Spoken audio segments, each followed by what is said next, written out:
Mix sa Cebu. If you are watching, happy Sunday. O karon mamaliyog ko magtindog ang tanan para sa atong fellowship song o kami yun na ito ang makagusa. Ilabi natin mga guests.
Sometimes nabala na to pero sometimes po ma-folded na sa mga temptations pero no matter how big it is, no matter how worse it is, but still God is faithful to forgive us. So according to the book of Psalms 103 verse 12, it says here, as far as the east is from the west, so far hath He removed our transgression from us. Please remember that God has already removed our transgressions completely. And please to remember also that our forgiveness is not partial or temporary. It is as endless as distance between the east and the west. May we request everybody to bow down their heads. Please admit, please acknowledge, and please ask forgiveness. After a few minutes, Brother Rabbi will lead the confession prayer.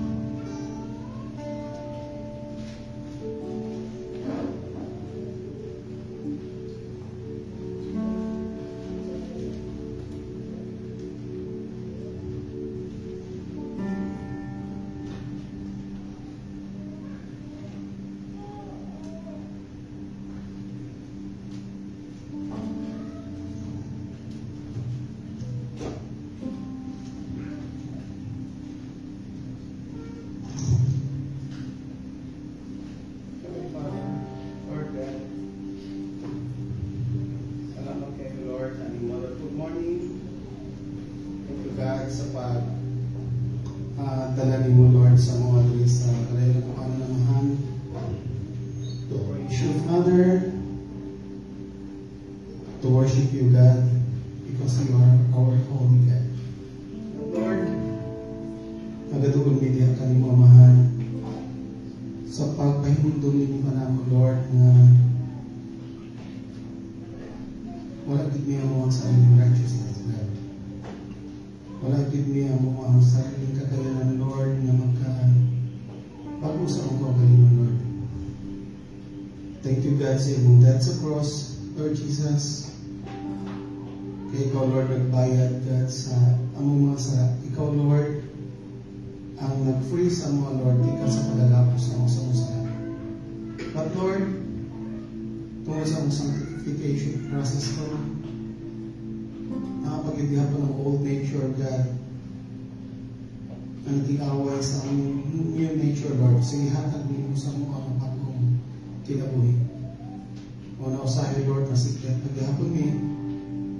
Muna usahin, God, mahunghungan paghihapon mi sa kalaban, Lord. But, Lord, imuhag yung ginasubog, imong ginarimay, pinagi sa imong pulong, God, ginarimay mo. Numutuo lang yung bidya ka ni mo, Amahan, mga iyong kapasaluhan sa mga sala, Lord. Walay pag-undang, God, hamtod sa imong pagbalik sa mga kinabuhi. Kaya tungod mo kami siya ang rason na Amahan, amoy makababal ang sala sa mga pagpangalaga diya kanimo, sa mga pag-worship diya kanimo, Amahan. Sa mga pray, even sa mga prayer, Lord.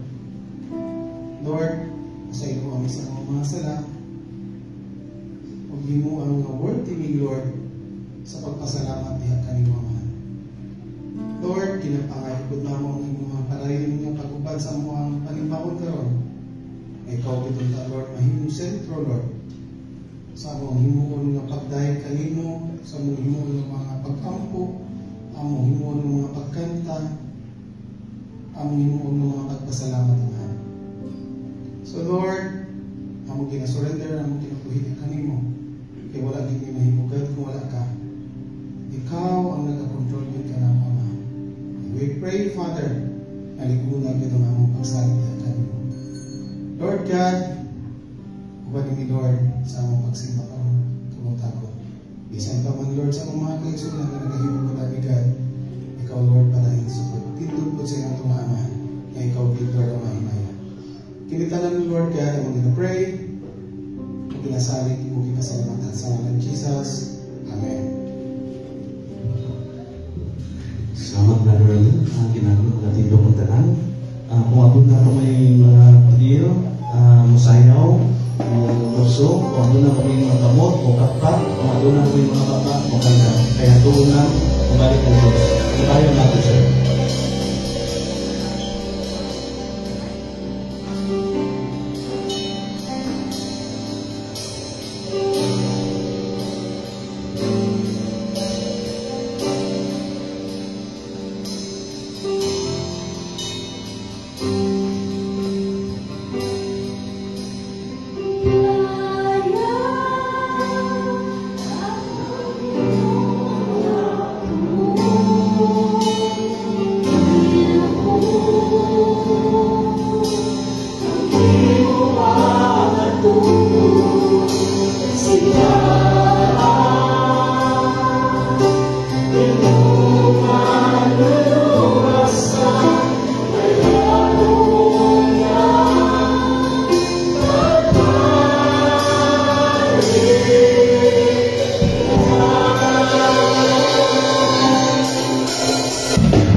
gikan sa gugma ni Kristo. Ang kasakit ba, ang kalisdanan, ang mga paglutos, ang gutom, ang kakabus, ang katalagman, o ang kamatayon. Kaya nakasiguro ako nga walay bisan unsa nga makapahimulag kanato gikan sa iyong gugma. Bisan ang kamatayon o kinabuhi o mga anghel o ang mga langit mong pamunuan o mga gahom o ang mga butang karon o sa umaabot ng panahon. Bisan ang kalibutan sa itaas o sa ilalong, wala kayo'y bisan unsa sa mga binuhat nga makapahimulag kanato gikan sa gugma sa Dios nga naato pinaagi kang Kristo Jesus nga atong Ginoo.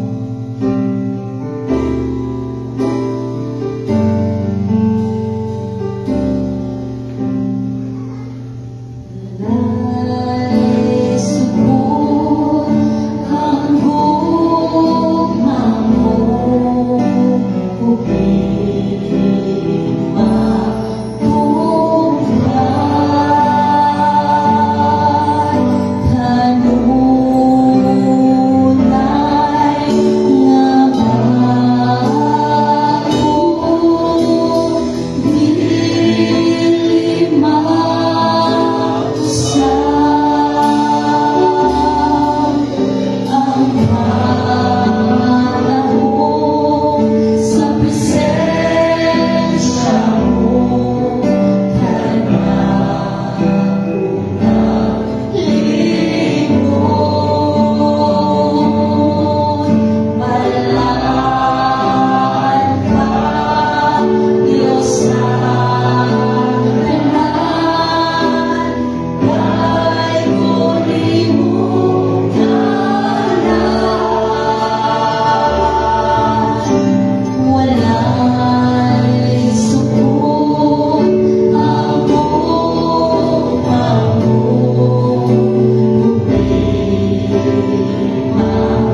gid ikaw, labaw gid ikaw sa tanan ng imong gugma walay sukod. Tapos ka namong pagadayon, tapos ka namong pagasimbahon. Salamat Ginoo sa imo pagpasinati. Hindi nga klase ng gugma nga higamo. Liyos ka matuuran nga kami dili tapos. Liyos ka matuuran nga kami angay ang tagmudawat sa imong silot apan sa hinunuha. Imong ipadangat nga higanamo, imong kaluoy, imong grasya, imong gugma. Gugma nga nitabon sa among mga sala. Gugma nga nilimpyo ka namo. Gugma nga nihatag ug bagong kinabuhi. Salamat o Diyos kay pinaagi sa ngilingin ng gugma. Mao kini ang nagsusunar o Diyos sa among pag-adlaw-adlaw. Mao kini nga gugma ang rason nga ang among kaluwas ng bili mawala. Nang kami nahimpit nga nasa imong tubangan. Salamat Ginoo. Salamat. Nga bisan dili kami tapos, imo kay kami ipakamatay. Dalayon ka sa mga katapusan. Tungod niya na kami magadayo ang among kalang mag-aawit. Ikaw ay maayo, bilabaw sa tanan. Usa sa among malayo mo Diyos, sa among panibahon, sa among pagtawad, sa imong mga bulong, hinawag pa. Nga, hindi mo kadugang sa labutan, sa among pagbilang ng kanimo, sa mga butang mo Diyos, na angay namang paghimuon. Mga butang nga imo kayong buot nga ikahimo ka na. Itugod o Diyos na ikaw mag-aabli sa among kasing-kasing, una sa labutan. Kaya itugod o Diyos nga unay mga salaog sa mga mahimong babag, na mahimong rason nga mandilit na mo madawat sa buo ang imong mga pulong mo. Itugod nga kini mo ay maymay, badlong, mong matutok ka na mo. And I pray Lord, nga kinigayon adunay kahimuan sa among pagtubo isip ng Kristohano. Bisan pa man sa among mga kaubanan, na dili na mo magkauban karon, tungod kay ana sila sa balatian kung sa mga sitwasyon. Inong Dios, akong mapagampo ikaw magadando kunta kanila, magapaabot sa imong pag-ayo, magapaabot ikaw sa imong pagpamuhat kunta kanila. And I pray Lord, maluyo sa distansya, maluyo o Dios na sila ana sila panimalay hinaot, nga sila usab makadawat sa imong pulong. Bisan pa sa among mga kaubanan sa missions, ikaw magaliusa ka na o Diyos sa Espiritu kung natuuran, hinaot pa ang imong pulong, o kay masangya o Diyos sa imong perpito, hindi nga nataan. Dalagin ka sa walay katapusan, ikaw ang himaya, sa hibiling manamong ng pag-imuon Ginoo, kung kay kinitanan, alam o para lamang yan kanimo. Dalagin ka sa walay katapusan, pinaadik sa pangalan ni Jesus, na ang magluluwas. Amen po. Amen. Before hearing the word, someone will offer a song. Please help me welcome Basti.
Praise the Lord for the wonderful message of the song, talking about the son of suffering. One of the few lines madumog nato sa kanta is that we have a God who bleeds, the God who also weeps.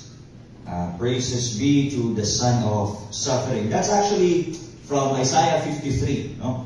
Makita ninyo dito ang ministry sa the suffering servant. Theologians would call, ang term na gamit din sa Hebrew would be Ebed Yahweh, the suffering servant, whose suffering will set or will give freedom to his people. Praise God, because we have a suffering servant, we have the God who bleeds. Praise God for that. Amen. Amen. So karon padayon kita sa hinayan siguro nato gamay quiz kay. Magapadayon kita sa pagtuon sa pulong sa Dios, and we are still in our series sa pagsabot sa mga milagro nga atong makita sa daang kasabutan. And last time ato ang gihisgutan ang milagro nga gihimo sa Dios didto sa dapit sa Red Sea.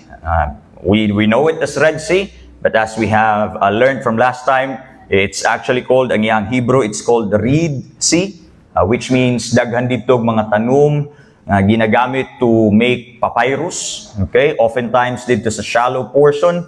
And after that one, o dito nila nakita ang pagpamuhat sa Dios, how He consumed Pharaoh and his armies, no? How He consumed Pharaoh and his people, the final defeat, kumbaga. And it's very important nga kato nga event should happen, because if not, then the Israelites, bisag asa sila moadto, they will always be kaning magalingi sa ilahang likod.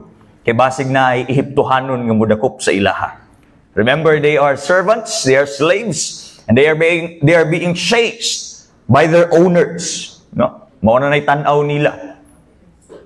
And if wala tong consummation, if wala to nahitabo, then of course Israelites would live in fear.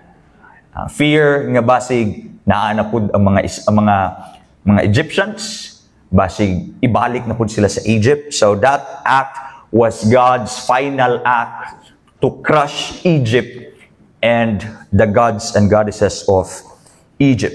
They have experienced one of the greatest miracles already. It was freedom. That was one of the greatest miracles nga ilahang na sinati. Freedom after 430 years of slavery. Finally, free na mi. Mautoy na sa mindset sa mga Israelites. Although, most of the times, puno gihapon sila sa pagreklamo. But then during that time, in fact, may sigutan nato unya, they were really celebrating. After ang Egypt, kaya nag-enslave sa ilahan, nag-threaten, ug nigukod, mao na gito. And what was used by God gani during that time? For the Egyptians, that event, it appeared normal. Ngano ganing normal? Ang paghubas sa dagat, paghubas sa tubig dito nga area, it's a common occurrence. It's a common phenomenon. Dili siya yung surprising ang dagat ni hubas. No. For Pharaoh and his people, it was a very common thing. But ang problema, because of their familiarity sa lugar, giwala nila sa equation nga basig Ginoo dito. And gano makaingon ta nga ang Ginoo to? Kay ang kato nga paghubas dili siya part sa cycle. Dili pa siya time unta sa paghubas. Gipahubas sa Ginoo. It did not happen right away. Sama sa to natun-an, naigamit ang Dios nga hangin nga mao ni tuklod sa maong tubig.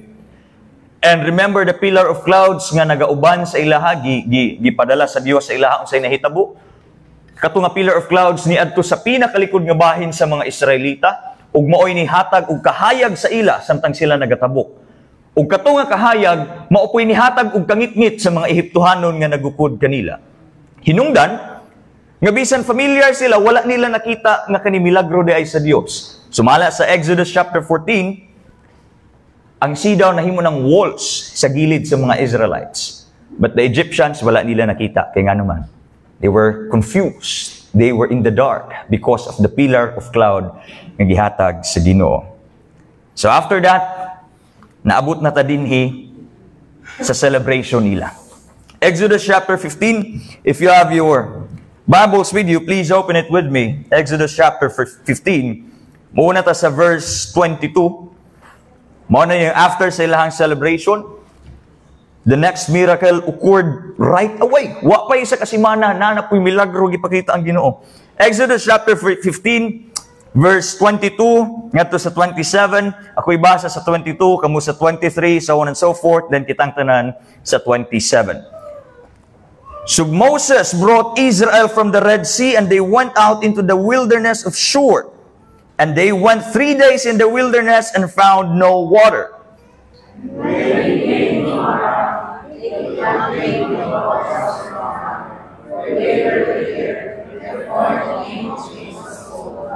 And the people murmured against Moses, saying, "What shall we drink?"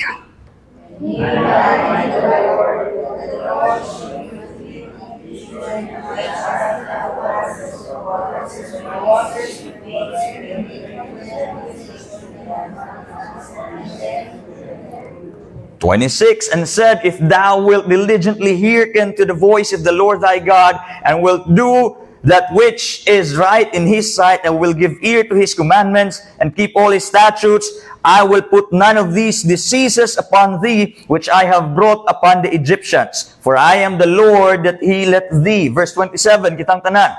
And they came to Elim, where were 12 wells of water, and 70 palm trees, and they encamped there by the waters. Ang Diyos magapanalangin sa iyahang pulong. Before verse 22, you will see, if you will read Exodus chapter 15, verses 1 to 21, you will see there the praises and worship of the Israelites. Even calling God as the Lord of war, or the man of war. If makita ninyo in verse 3, I believe, the Lord is a man of war, the Lord is His name. He acknowledged nga, even sa pagbugno, sa giyera, sa gubat, God is sovereign. And God is above, even sa panagubat. And if you will read it, Exodus chapter 15, 1 to 21, makita yun mo, nga they took pride on what God did sa mga Ehiptohanon. Even saying, the Philistines will know our God. The whole world will know our God. And that's true. Because pag abot gani nila sa Jericho, katong misulod na ang duha ka spies, kung sa ingon ni Rahab, "Nasayod ko nga kamong mga Israelita, ang Dios ninyo labaw sa tanan, nakabalumi sa kung unsay nahimo, unsay nahitabo." So, buti pasabot, it really happened. The news of what Yahweh did sa Egyptians, it reached to the surrounding nations, causing them to fear, to know that the God of Israel is above their gods, and God is says. Nahitabo man gituod. But then, wala pa natapos ang ilahang journey. Remember, asa sila padulong? To the promised land, sa Canaan. Promised to them back sa panahon pa ni Abraham. Genesis chapter 12, 15, 17, there you will see sa makadaghan gibalik-balik sa Dios kang Abraham nga mauni ang yutang saad, mauni ang yuta nga para sa inyo. But then during one time nga dito na sa Abraham ana ang Dios, mao na ni ang dapit, mao ni ang nasod, but you will not stay here yet. Kaya ang imong mga kaliwat, mamahimo pang ulipon. So, motong nahitabo sa ilaha for 430 years. When God used Moses to rescue the Israelites, of course, ang assumption is they will be in the place of comfort na dayon. Motong sige sila reklamo, way pagkaon, init kaayo, way tubig, way lami ang pagkaon, naay karne, balik-balik. Nagagreklamo. Anong kanunay, ana sila mas maayo pa dito sa Egypt. Mautoy kanunay nila nga yaw-yaw. But of course, ang katungaruta nga gihatag sa Dios sa ilaha, it was not the quickest route. In fact, it was the longest one. Mind you, it was not the quickest, it was the longest. Kay sama sa tuwang nakatunan, if they will use the quickest route, asa sila padulong dito sa mga Filistihanon. Philistines were so equipped when it comes to battle, sa gyera. And during this time, if nidiretso sila, wala pa unity in taon ang mga Israelites. Masamot, wala po sila experience sa war. They didn't have training. Mga maayo siguro sila glawas sa sigig alsa, but all their training kay related sa slavery and not war. Automatically, they will be defeated. And along the way, naapoy mga Egyptian outposts and army before pagipatawag ni Pharaoh. So, alanganin. That's why in Exodus chapter 13, verse 17, sa tuwang gibasa kaniadto, God did not lead them sa katong shortest nga route. Sama sa gingon sa pulong sa Dios, it may discourage the Israelites. So after sa Red Sea or Red Sea, let's just use Red Sea para sa uniformity.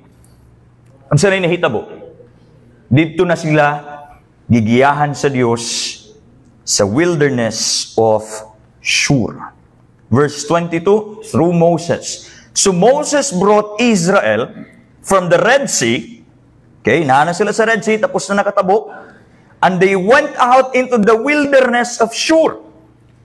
Now, after nilang itabok sa Red Sea, pwede pa nila subayon tong short route nga gamit sa katong mga Philistines because part na siya sa kaning trading route gihapon, part gihapon na siya. But God did not lead them there. O sa gigamit sa Dios, wilderness of Shur. And they went 3 days in the wilderness and found no water. Dito sa wilderness of Shur, there are only very few settlements. So tungod kay gamay lang ang mga komunidad, buti pasabot, siguro wala or kung naaman nihit kaayo ang trading, ang negosyo, ang mga pwede nila makumprahan, ang mga supplies. And remember, this is more than 1 million of people. Ano sila kadaghan? Milyones. To go through a place nga walay supplies, that's very dangerous. Asa man sila mamalit og ilahang pagkaon? Asa man sila mukuha og ilahang pag-inom nun? Asa man? So ikaw nga tao, makaingon ka, Moses, time sa. Sure ka mao na ito ang agian? Kita ka nang nagsunod si muhang likod. Milyones? Nya dinhi ka muagi sa dapit nga awaaw? Delikado ni. Isa na sa alanganin nila, unsa pagyod. Dito sa wilderness of Shur, there are very few landmarks only. There are very few trails. Kaya nga naman, wala lagi kaayo'y gaagi dito. Wala ingon nga dalan nga napurma kay mauni kanunay yung ginagian. Kung naaman pa nagsara kaayo. And it's a very hard soil, very dangerous road. Daghan kay mga bitin, mga scorpion, daghan og mga predators. Kung naa may mga nagatambay nga tao dito, actually bisag ang kawatan, panagsara mo tambay dinhi. Kinsa man po'y kawatan nila, wa may muagi. So, makaingon yun ka, kung ikaw nagasunod, nanong diri man ta muagi? There's very scarce vegetation, naa may mga tanong-tanong, gamay rapod kaayo, and remember, pila gani sila, milyones. Kulang. Ug siguro kung manguha pa sila, basig pangkasab-an pa sila sa mga komunidad nga nagtanom ato. Kulang na gaini sa mga, kuhaon pag ninyo nga milyones mo kabuok. Unsa pag yun? Dito sa wilderness of Shur, grabe ka extreme ang heat sa buntag o grabe ka extreme ang coldness sa gabi. Disyerto guto. Siyempre, pag disyerto, init yun na. Kakuan mo anang, wala may taga-Jensan din, no? Pero kakuan mo anang inat sa Jensan, sobra pa na. Yung inita. Kaya makaingon ka. Pero meron akong adto sa Jensan, abot ko sa van, ay naog ko sa van, mga alas 12 pag ito, kayon ko, practice, manig ka-imperno, mga tao, diri. Init kayo. Pero sobra pa na sa wilderness of Shur. Ang nakapait, pagkagabi ipriting tugnawa. Munang natingala mo, sa ancient Near East, ang mga tao, baga kaya na sila bungot. Kaya nga naman, dili lang na ingon nga display, dili lang aesthetic ang ilahang bungot. Naanay purpose, ana. panagang sa kainit sa buntag ug panagang sa katugnaw inig kagabi. Mao po na'y rason nga nung taas-taas ang ilahang buhok. That's one of the many reasons. Di lang naingon nga, long hair, manggaya si Jesus, ako na, mag-long hair po ko. Sige, sulay diri sa Pilipinas. Now, for 3 days, if dito ka magbaybay sa disyerto for 3 days nga walay tubig, it could kill you. 3 ka adlaw nga wala kay inom-inom, it could kill you. Now, tulo na ni sila ka adlaw gikan sa Red Sea. But of course, they had water. Naa sila'y bit-bit. Remember, before sila ni Hawa sa Egypt, kung sige pa bit-bit sa ilaha, bit-bit sila tinapay, bit-bit sila harina, bit-bit og mga hayop, di pangkuha pa kayo nilang mga alahas sa ilang mga silingan, which later on magigamit nila pag himo sa katong golden calf. Dagan sila bit-bit. And of course, na sila bit-bit nga tubig. So, kaning 3 days nga gimension din hinga, they were without water, they were looking for refilling station, kumbaga. Naagi hapon sila tubig. Ang problema, wala na ika-refill. Kay sulod sa 3 ka adlaw nilang pagbaklay-baklay, Moses, way tubig! Inig maurot niya mong tubig, mamatay mi! Bisirto ba yan iperting inita? Take note, naa pa sila, wala lang yung ika-refill. So, unsay nahitabo, reklamo na sila. Ikaw daw, wow kayo. Kana, mag-basketball niya, way tubig. Nya di pagayt ang matagbaw ng tubig nga kanang maligamgam, gusto na to tong tubig yung nga mo igo gyud sa tong tilaukan ng katugnaw. Samot na ni sila. Nga wow na kayo. Pero unsay nahitabo? Walay tubig for 3 days and then naabot sila sa Mara. Pag maabot na ka sa syudad, na medyo naanay tao-tao, makaingon ka, finally, nanagay tubig. Mauna niya ang problema. Kung sa ingon, verse 23, when they came to Mara, they could not drink of the waters of Mara. Naay tubig, but they could not drink it. Nga naman, for they were bitter. Therefore, the name of it was called Mara. Pait. Lain og lasa ang tubig sa Mara. Pastor, grabe og ako anak kanang uhaw na kayo. Inumon di ako na, bisag unsa kapait, bisag lapok pa na, imnon ako na. Unfortunately, ang kapait sa tubig sa Mara, if imnon ni mo na diretso, musakit ang imong tiyan, maglain imong tiyan, kalibangaon ka. That's why dili siya drinkable. So ikaw nga uhaw na kayo, tulo ka adlaw, mahurutay na imuhang tubig sa imuhang tumbler, abot ka sa dapit nga, na ay tubig, di po mainom, o sa imuhang reaksyon ka, Moses, nayabag na ni, awa ragod, balik lagi mong dalan giagian, na ay tubig, di po mainom, wakay klaro. Automatically, you will accuse the leadership and the guidance of Moses. Tama ba ning direksyon nga imuhang ipadulungan? Tatawa ragod ning tubig nga to gini. And then that 3 days worth of journey, natay duha ka butang nga tan-aw na. First lesson we will see here is the forgetfulness of man. 3 days. It was only 3 days after the miracle of God in the Red Sea. 3 days. Tulo ka adlaw humanilang nakita nga ang tubig, ang dagat nahimo ng pader sa ilang isig kagilid. That the pillar of clouds kay nahimong kahayag sa ilaha ini gabi, nahimong shade sa ilaha sa buntag para walay init. And then during the time of their escape, kay nahimong protection pag yun nila. 3 days after nilang nakita nga kanang gilamoy sa mga tubig ang mga Ehiptohanon. 3 days after nato gibasa ang verses 1 to 21 sa chapter 15, unsa ingon, then sang Moses and children of Israel this song unto the Lord. Unsa ilang giawit, I will sing unto the Lord, for he had triumphed gloriously. The horse and his rider hath he thrown into the sea. Unsa ilang pag-awit, magmaya mi, kay ang Dios iyang gidaog ang mga Ehiptohanon, gilamoy ang mga kabayo. But 3 days after that, unsa ilang gihimo, Moses, unsa naman ni? In fact, if you will read chapter 14, chapter 14, last verse. Unsay makita dito? And Israel saw that great work which the Lord did upon the Egyptians. Ug unsay nahitabo sunod? And the people feared the Lord, and they believed the Lord, and they believed His servant Moses. So gikan sila nga nagsigig reklamo kay Moses. Kay unsay ilang ingon, Moses dinhi gyud minimo gidala sa dagat, wa na tay agian, imo ra gyud ming gipatay. Ade nakita nga namuhat ang Ginoo through Moses. So human nila nakatabok, unsa na ilahang gibati, Moses believe gyud mi sa imong leadership. Believe gyud mi sa imong kay nagapaminaw gyud kas Ginoo. But 3 days after that, unsay nahitabo, Moses wa gyud kay klaro. How easy do we forget the blessing? How easy do we forget what God is doing sa tuang kinabuhi? Like the Israelites, perting taliara nakalimot. There in the Red Sea, their fear turned into singing. But when they came to Mara, their songs became complaints.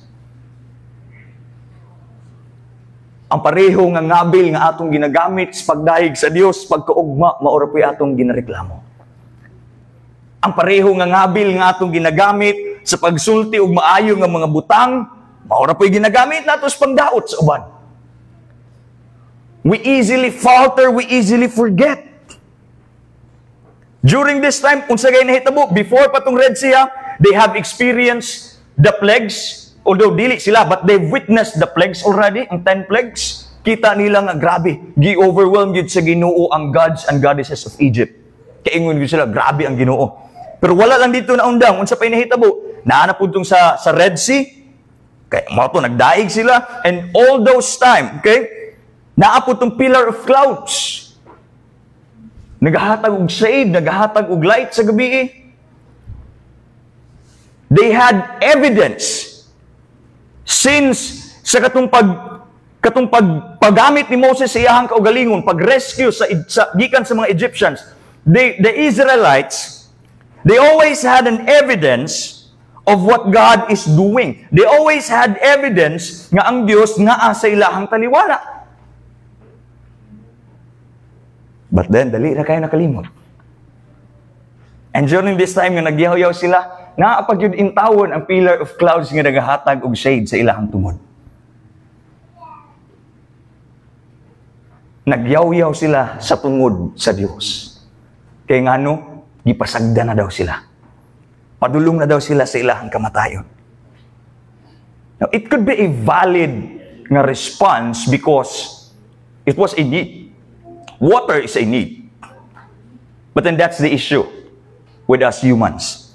When our needs are tested, we tend to forget His faithfulness. Pag once lang gani, okay lang. Pastor, gusto ginunta ko makabaton og sakyanan pero wala pa man ginahatag sa Ginoo gyud. Nag-apply na kog car loan, gi-reject man. Ako gisulehan og utang, di man pa utang sa kuha pod. Kanang testing rin si Ginoo sa kuha, pastor, kay marag tanaw niya, hambugiro na siguro kay ko ini makasakyanan ko sa okay ra kasabot ako. Kana pag wants, pero pag needs na gani, na kay sakit, wa na kay ikapalit og pagkaon, wa na kay ikahatag og pagtuition sa imuhang anak. Lord, ngano man ni? Nganong kami pa man? Nagasimba man ko kada Domingo. Sa iyo kay kumuabot. Dugay pa kay kumauli. Wa ko'y gawas-gawas, ultimo pagpangihi, magpugong ko kay maminaw, o kuswali, sa pulong sa Diyos niya. Kami pag yun nagsakit. Nga naman. Nga nung si brother ko, pirmi late, sa iyo kayo mauli. Wa pag yun, amot-amot sa paniudto. Mao naman no'y gipalambo ni mo. Nga naman. When our needs are tested, we tend to forget His faithfulness na. Naano dayo yun sa envy. Masuya na dayon. Nga nung mas gipanalanginan man siya. Naano dayo comparison. Ako, mas maayo man kong tao. Mas active man ko sa ministry. Siya, dili. Nga nung lahi man eh. Pangit ang timbang. And then, unsa dayo, naano dayo pagpanik. Asa naman kumukuha ani? You see, pag once lang, okay lang ta mag-adjust. Makasabot ra dayon ta nga. Kabubuton gini sa Ginoo. But if it's our needs, diha na dahil magkalandrakas ang atong kinabuhi, ipasumangil sa Dios, ipasumangil sa atong mga igsuon, ipasumangil sa imong kapamilya, anang pwede pasumanginlan, imong pasumanginlan. Mga Israelita, ana sila, all nations will know our God. Dito nga ang dagat.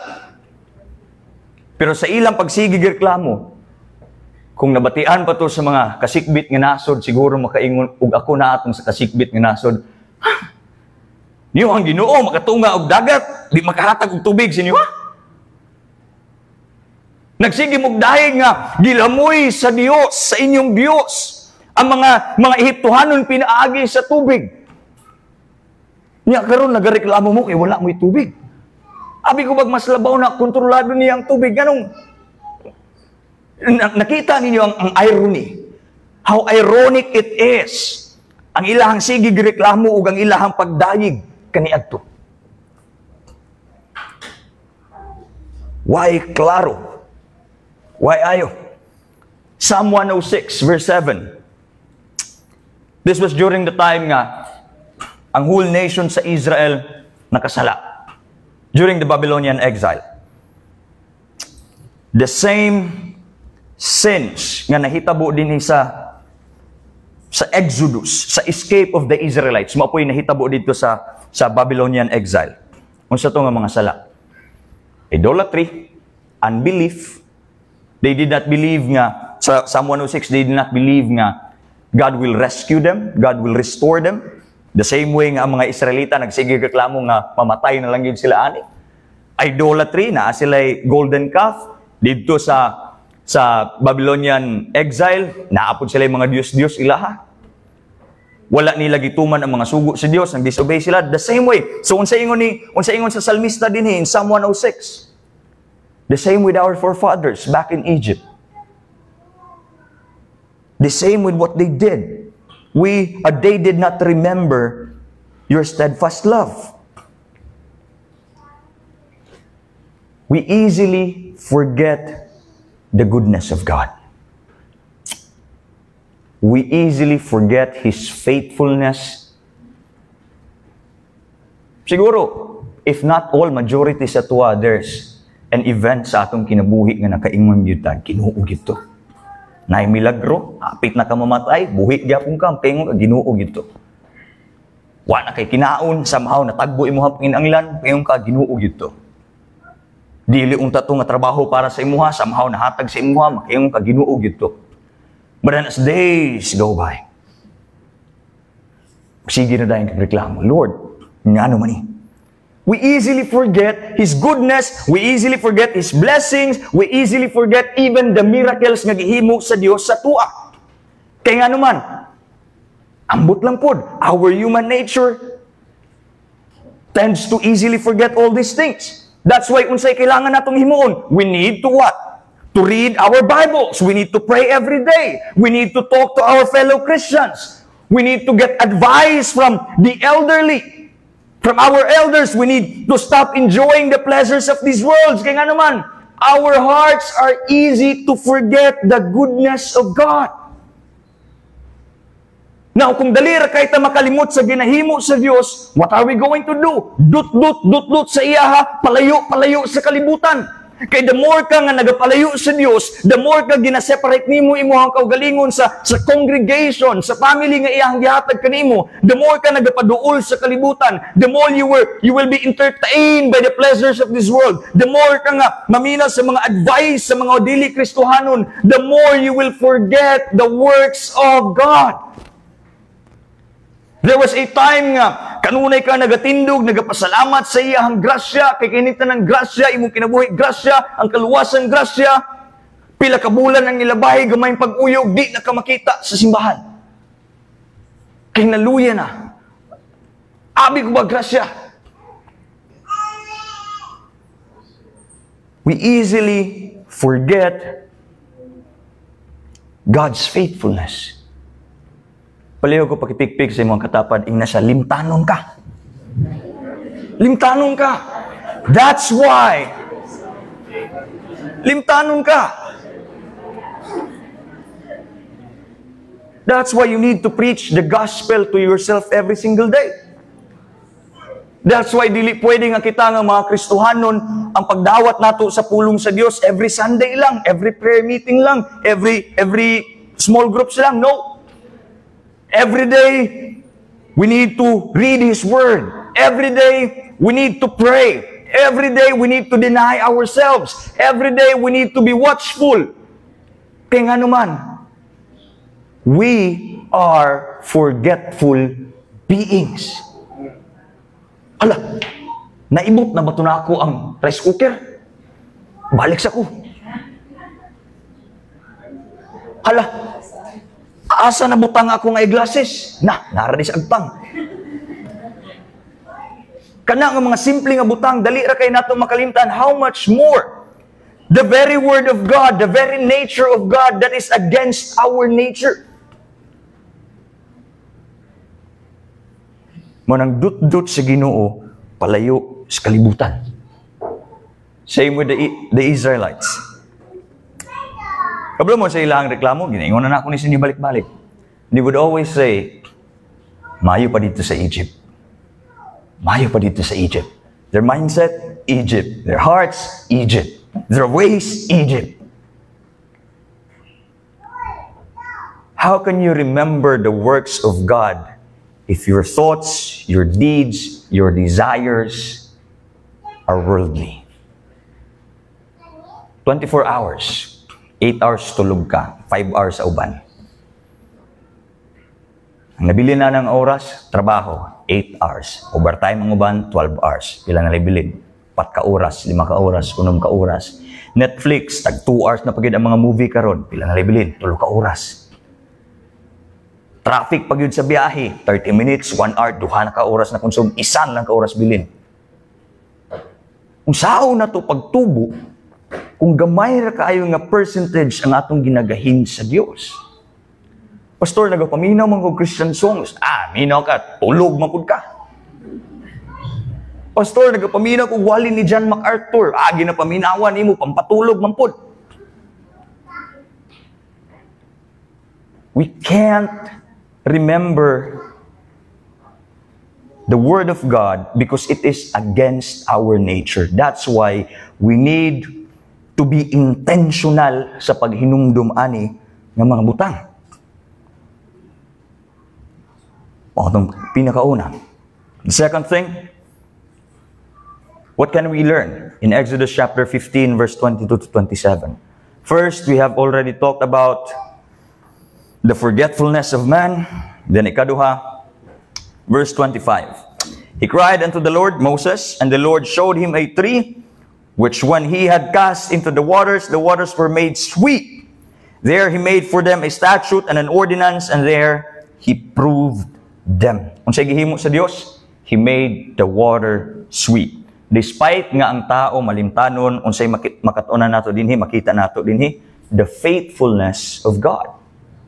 This is still God being faithful sa covenant nga iyahang gihatag kang Abraham and then kang Moses. Unsay ingon niya kang Abraham, dinhi mo magsettle sa Canaan. Unsay iyahang ingon kang Moses, adto mo sa kani nga bukid dinhi mo mag-worship. Grabe ilahang reklamo, grabe ka malimtanon, but because God is faithful sa iyahang covenant, iyahang gina-fulfill.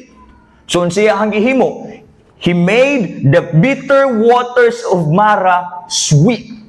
Unsay but ipasabot, kung mahimo ng tamis ang tubig, it means it's already drinkable.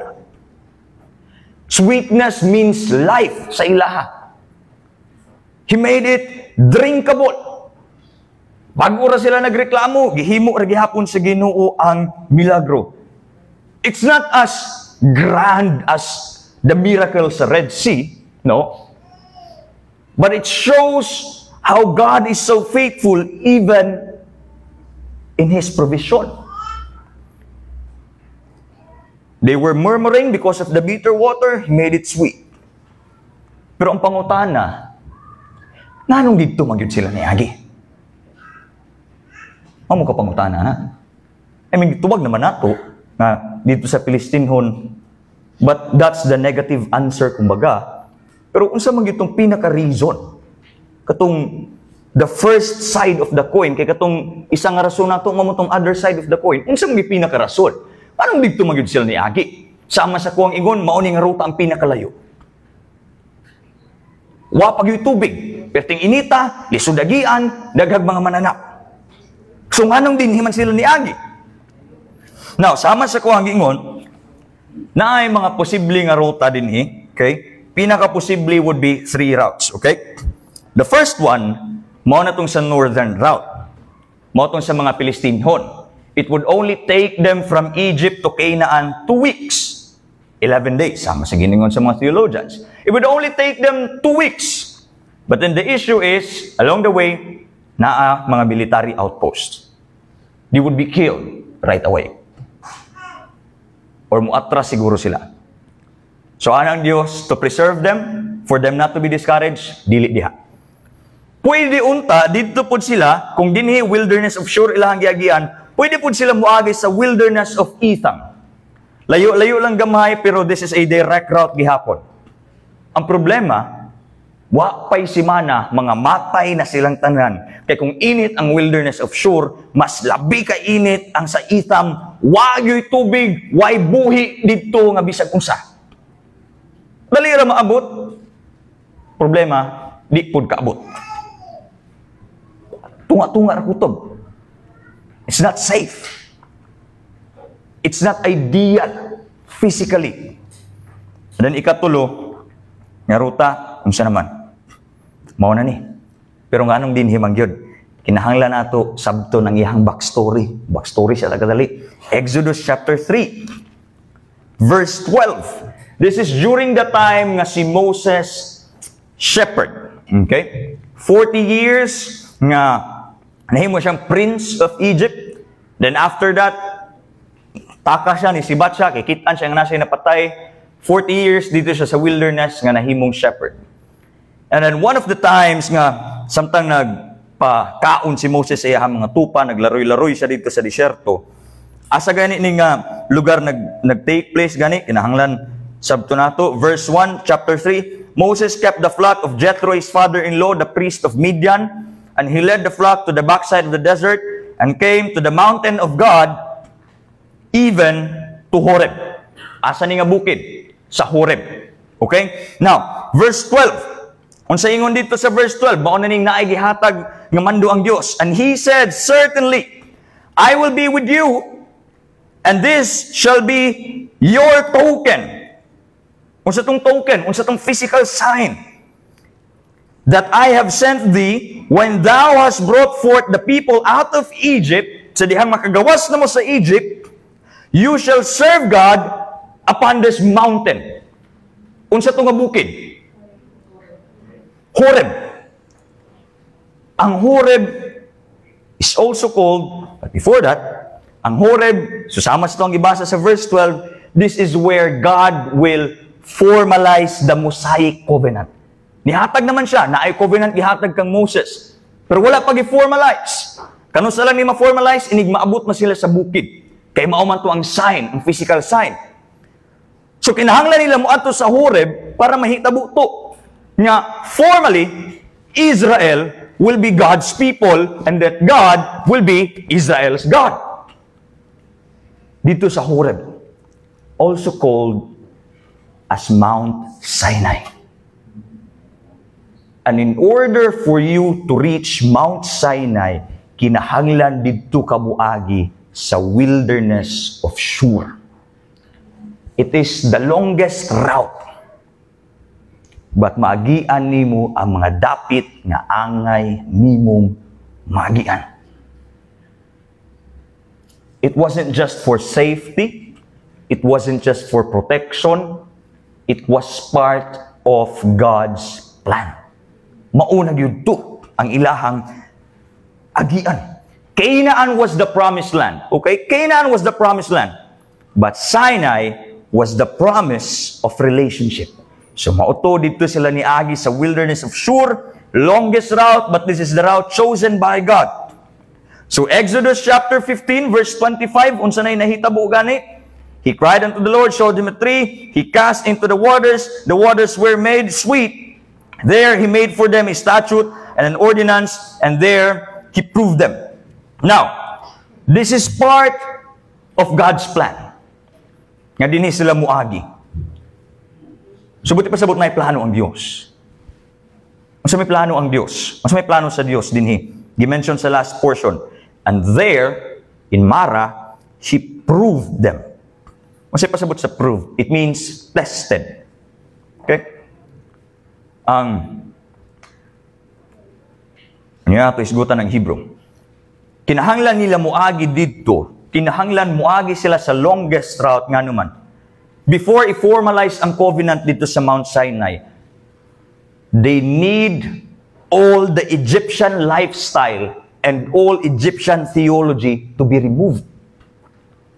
Remember, when you have read the book of Leviticus, whenever nga mo approach ang mga Levita sa Diyos dito sa templo, they need to be what? They need to be what? Ceremonially clean. Ceremonially pure. Physically clean, physically pure. That's why if, kung sige, gisgutan dito, if ang babae iyahang kadalawan, dili siya pwede mosulod. If ang lalaki, bago ra nakigdulog sa iyang asawa, dili siya pwede mosulod. If ang pari, wala niya natuman katong mga seremonyas na kailangan tumanon, dili siya pwede mosulod. Kaya nga naman, ceremonially, they should approach God in purity. Now, how are they going to approach the Holy God if all they have in their minds, in their hearts, in their actions are Egyptian things? The things of Egypt, theology of Egypt, lifestyle of Egypt, and then mo claim ka that God is the God of Israel? And then you act as if you are an Egyptian. It's ironic. So, unsay gihimo sa Dios, iyang gipili ang longest route, not to punish them, but to make them ceremonially clean. This was as if symbolically ginaputli sa Diyos, ginalimpyuhan sa Diyos, before they had any formal things to do. Sa paglimpyo ceremonially, this was their ceremonial cleaning before approaching Mount Sinai. Ang imong paghuna-huna nga kalibutan-on, ang imong kasing-kasing nga kalibutan-on, how asun. That's why we have confession prayer. Before we worship God, before we sing praises to our God, we confess our sins. That way, same with the Israelites, at least we will be ceremonially clean. Although we have the righteousness of Christ nga may naghimo og putli sa tuwa. But it mirrors the action. And then pag-abot dito sa Mara, unsa nay nahitabo? Again, before formalizing the covenant, lifestyle and theology of Egypt must be removed. So abot sila dito sa Mara. Bitter waters of Mara, ang pangutana, nganong pait mangyud ay ning tubig sa Mara? Dito, daghan dito mga bank sa salt and alkaline. So daghan kayo makuha nito. Ang tubig niya, saturated kayo og salt, magnesium, calcium, alkaline, kana nga mga butang. And once you drink it, magsagol na. Parat, lasang taya.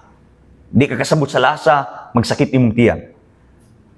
But somehow, katong mga nakapahimo nga pait sa tubig sa Mara, salt, magnesium, calcium, alkaline, they are actually mga healing minerals sa hugaw sa tiyan, hugaw sa panit, mga sakit nga very common sa Egypt.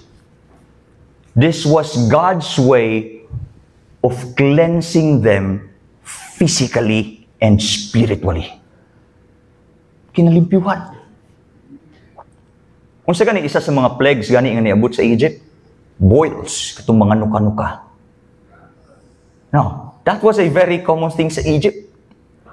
So bago nila na malimpyuhan, kinahanglan na sila mutuslog sa katong parat kayo nga dagat para malimpyo kuno, mo na ilang ginahimo.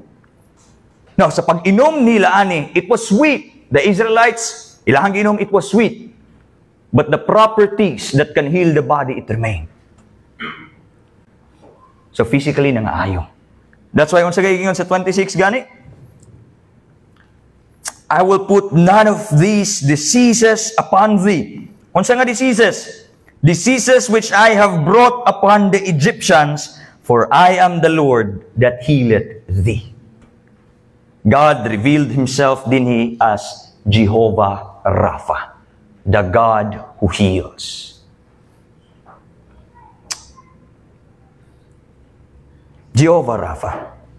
God was faithful to them to the point na He became the healing of His people. Moses led them faithfully, pero mga tao nagsigig reklamo. But then again, God's faithfulness remained, and that faithfulness led them to the bitter waters of Mara. Not to punish them, but to cleanse them. Sama sa kuwang ingon ganina, approaching God in His covenant required purity. So therefore, dito sa Mara, it was their symbolical and physical purification.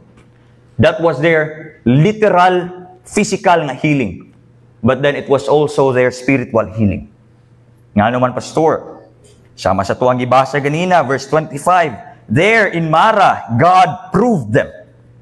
Hebrew word for that is nasal, N-A-S-A-L, which means to test or to reveal. So what was the purpose of God? Giabot sila sa Mara.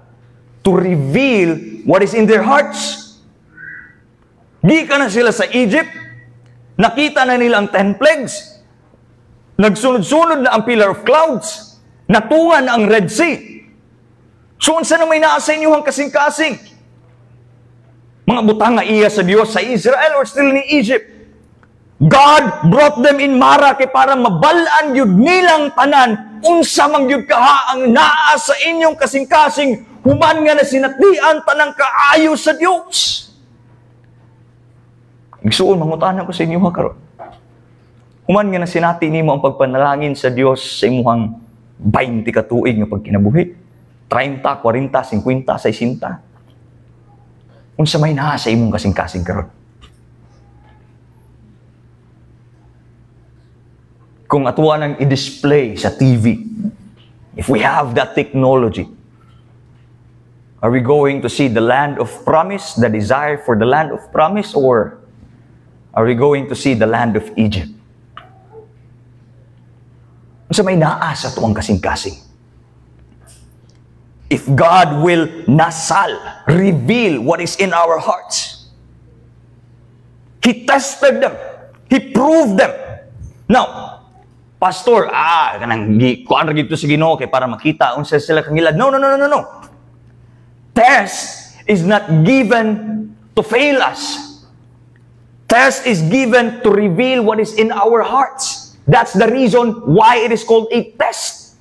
Para makita kung sa bagay naa sa imuha. Dili para ibagsak ka, dili para kanang dugbukon ka nga kaning manggamay ka sa imuhang kagaling. No.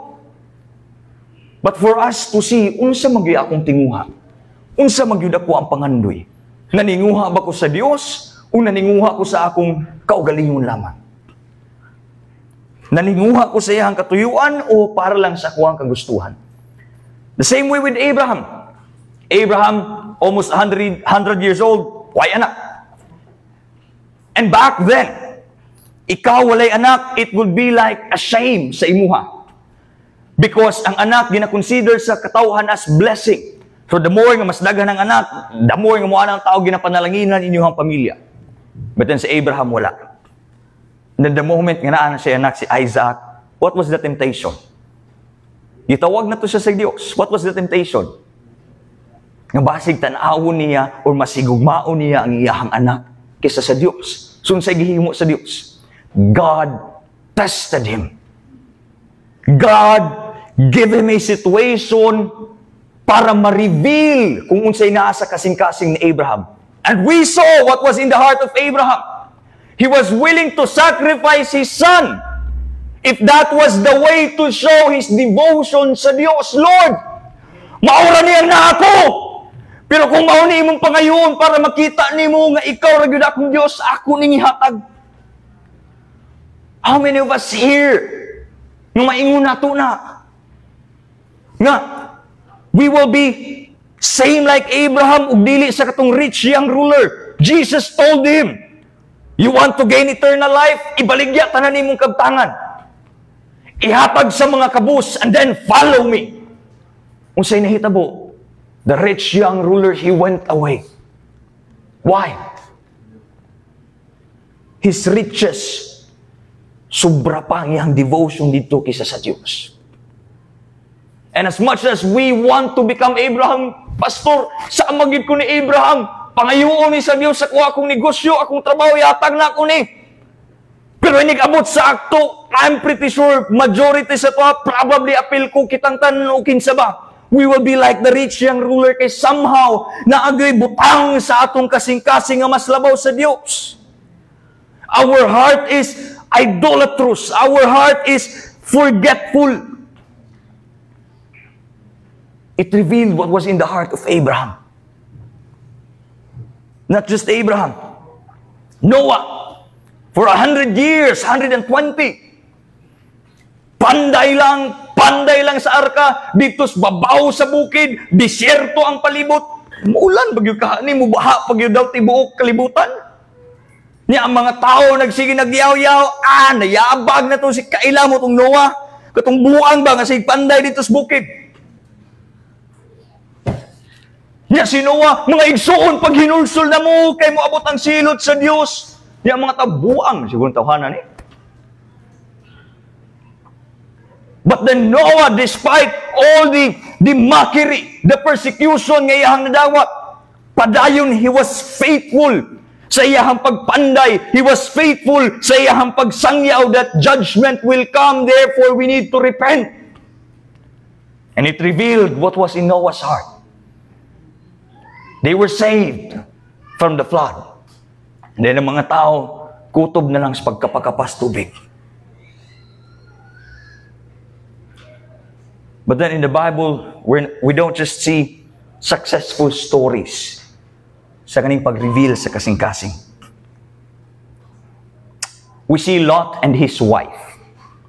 Sodom and Gomorrah, abot mga anghel, daga na mo sa katong bukid, kay silutan ni sa Dios, ayaw muglingi, hagyo pagid silot, boss, pwede diha lang sunahan, layo lang itong bukid. Sige, diha lang ang syudad. Basta ay lang din muglingi. Pero ang asawa ni Lot, tatay lami magay kong kinabuhi dito sa Sodom. Ako mga kumari, kada adlaw, nagsigir amig panabi, nagsigir amig libak sa mong silingan.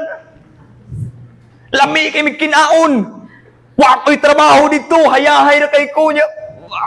Lingi yun siya, nahimong asin. It revealed what was in the heart of Lot's wife, unsa man, worldliness, the comfort of Sodom and Gomorrah, the pleasures of this world. It revealed what was in her heart. And then Esau, isa sa mga pinakamuingong ko, pinakaway pulos nga rason nga nung siya nagkasala. Gikan nga naghunting, way nakuha nga hayop. Pag-abot niya si Jacob, lami kayo muluto, humot kayong arroz kaldo. Brad, gutom na kayo kung mamatay na ko sa kagutom. Tagay ko anay mo ang arroz kaldo. Jacob nga marupod kayo. Sige, tagaan ti kaani. Pero ako anay mong birthright. Birthright isn't just a simple thing. Kung magulang ka, it was seen nga this is a blessing of God because usually ang mga magulang mo ay ginahimong father figure, inimutaliwan na ang amahan. Mo mo lead sa family. This was a blessing of God. But then si Esau, sa iyahang kagutom, iyahatong gikambyo. A very big blessing from God. He exchanged it for temporal things. Sa lugaw. Ngambot ug unsay subak.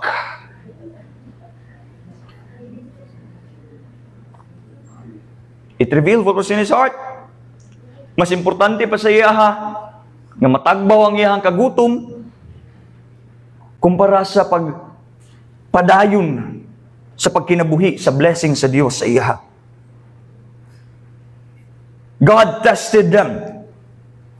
Will the Israelites trust God? O dili? Nisalig sila dito sa Red Sea, but will they also trust God in the desert? Nisalig sila sa Diyos, nituo sila sa Diyos dito sa mga milagro. Pero mutuo ba po sila aning daily provision lamang? Will they trust Him? Or will they long for Egypt? Matong kanunay reklamo, may pa sa Egypt lami ang mga bumbay, may pa sa Egypt lami ang mga karne, may pa sa Egypt ay tubig, may pa sa Egypt, may pa sa Egypt. Was always Egypt. And that was seen din ni Samara. They were able to praise God in the Red Sea, but they murmured in Mara. They experienced the miraculous event dito sa Red Sea. They had unbelief sa bitter waters of Mara. Pero din natin makita nga grasyahanon gid ang Ginoo. Nga grasya gid pud gihapon ang mag-una. Nya naman. Tamay gingon ng Ginoo, sige, tumana ninyo ni, himuan ninyo ni. Pero kanusa niya na giingon? Katong human na niya gihimong sweet ang tubig sa Mara. Tanaw godo. Verse 25. He cried unto the Lord showed him a tree, which when he had cast into the waters were made sweet, drinkable na. So unsay mahitabo? There he made for them a statute and an ordinance, and there he proved them. And said, if thou diligently hearken to the voice of the Lord thy God, and will do that which is right in his sight, will give ear to his commandments, and keep all his statutes, I will put none of these diseases upon thee, which I have brought upon the Egyptians, for I am the Lord that healeth thee. Na ay commandment. But after healing, there are things to obey. But it was given after grace was bestowed. How dare we say nga tungod kay nitindog ka sa tubangan, sa simbahan, sa gym, mo tong giluwas ka sa Dios? No. How dare we say nga tungod kay nagbinutan ka, tungod kay nag-donate ka, naghimo ka ani, ni adto ka ani, gihimo ni muni, nga paminawon ka sa Ginoo? No. Katungang mga butang, it was just, if tinuod ka nga luwas, it was simply an effect of what God did sa imo, unsa to ang pagluwas ug pagbago. That's why they were able to to understand the commandments nga gihatag dinhi kay nga naman grace was given, change was given. Mabahin nato ni sa upat ka butang actually. This is God's way of filtering their lifestyle and Egyptian theology. Verse 26, unsay makita nato din ha. Diligently hearken to the voice of the Lord. Unsa man na? Listening with intention. Unsay sunod? Will give ear to his, will do that which is right in his sight. Unsa man na? Following with conviction. Unsay sunod? Will give ear to his commandments. Unsa man na? Learning with dedication. Again, we are forgetful. Gihatag na ang commandments, but we need to learn it again and again and again. And then unsa? And keep all his statutes. Living with application. Kaning upat kabutang, write it down in your notes. Unsa ganito? Listening with intention, following with conviction, learning with dedication, and then living with application. How do we remove the worldly theology, the worldly lifestyle nga naa sa tuwa?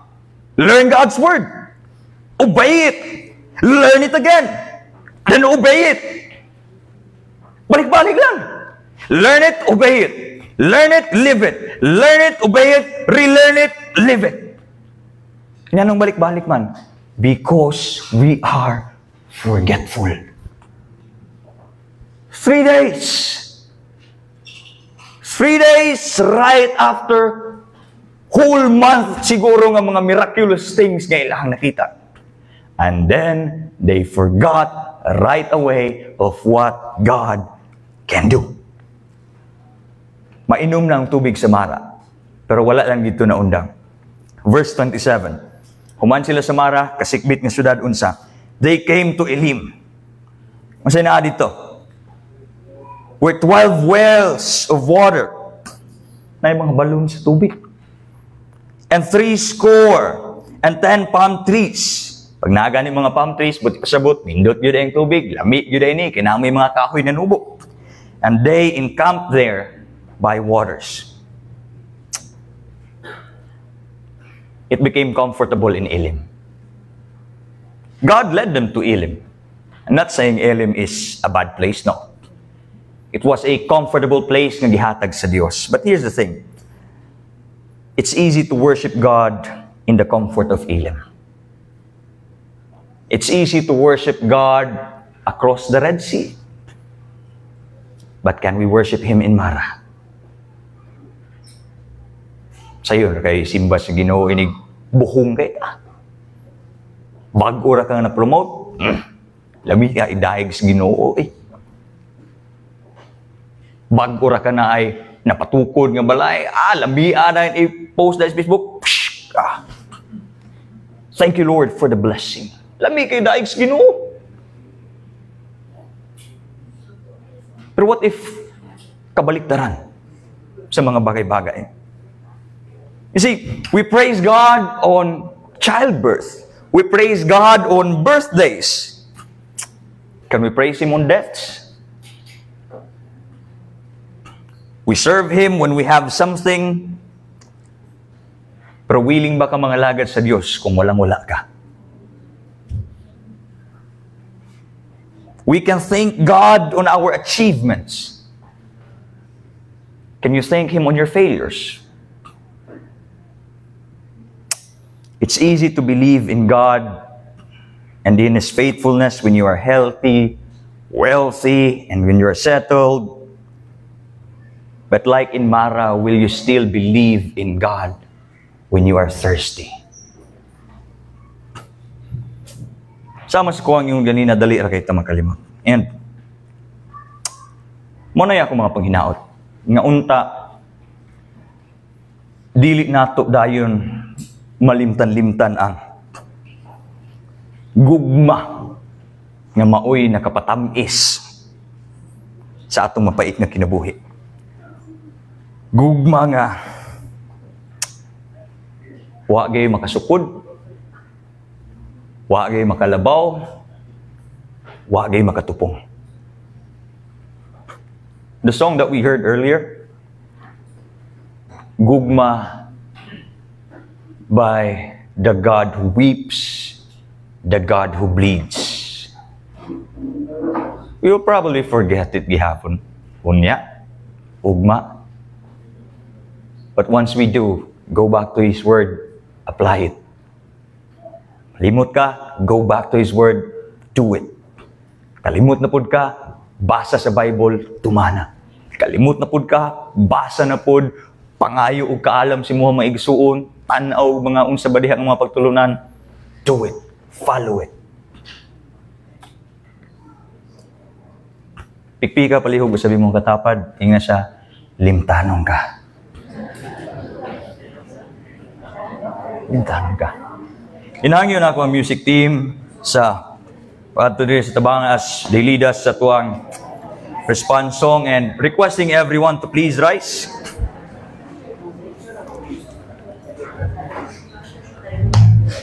How do we respond to that? How do we respond to God's faithfulness even in our daily condition? How do we respond to God in our moments nga, wow, yun, nihit yun, pakyas yun, wala na ginagihog yun. How do we respond to that? Let's go back to Calvary. Let's go back to His love. Let us learn more of what He did and who He is.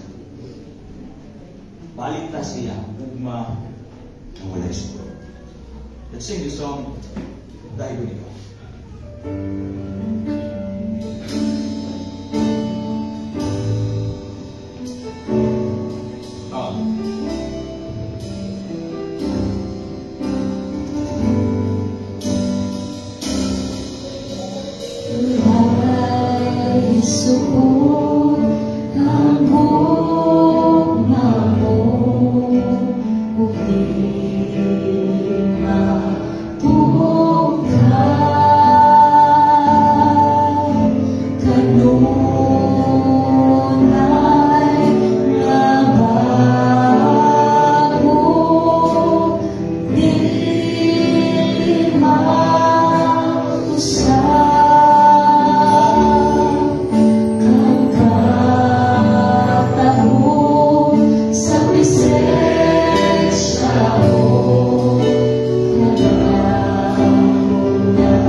namong kasing-kasing, hindi kayo kung malimot sa inyong mga sa pangalan ni Jesus. Amen.